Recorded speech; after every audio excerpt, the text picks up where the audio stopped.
La grande famille francophone réunie à Yerevan, c'est le Premier ministre arménien Nikol Pachinian qui a ouvert ce 17e sommet de la francophonie jeudi, en français bien sûr.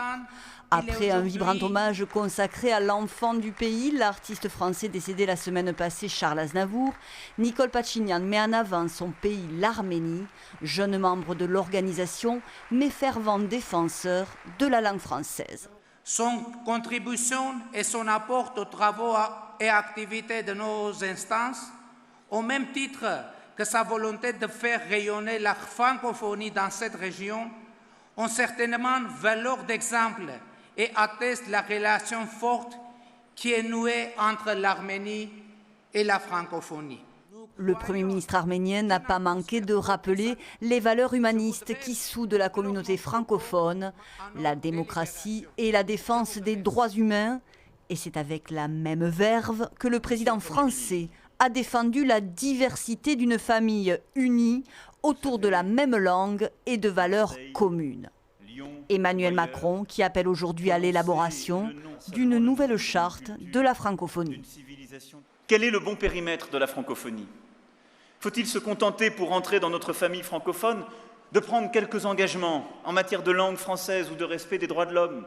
Ou faut-il se prévaloir d'accomplissements, de réalisations concrètes ? Ne devrions-nous pas être plus exigeants avec nous-mêmes et ne pas chercher à aller toujours plus loin, mais à consolider déjà 84 que nous sommes ? Un plaidoyer visant à barrer la route à de nouveaux candidats non francophones, notamment l'Arabie Saoudite, dont la demande d'adhésion cristallise les tensions. Ce 17e sommet devrait être marqué par le grand retour de l'Afrique à la tête de l'Organisation internationale de la francophonie après une parenthèse canadienne de 4 ans. Malgré les hommages rendus par le président français et le Premier ministre canadien, l'actuelle patronne de la francophonie, Michaëlle Jean, ne devrait pas obtenir le second mandat qu'elle a défendu avec acharnement. Toujours candidate, Michaëlle Jean a perdu mardi soir un soutien de poids, celui de son propre pays. Ottawa s'est rallié à Paris et à l'Union africaine, qui soutiennent depuis le début la candidature de Louise Mushikiwabo, ministre rwandaise des Affaires étrangères. Le prince Albert II de Monaco.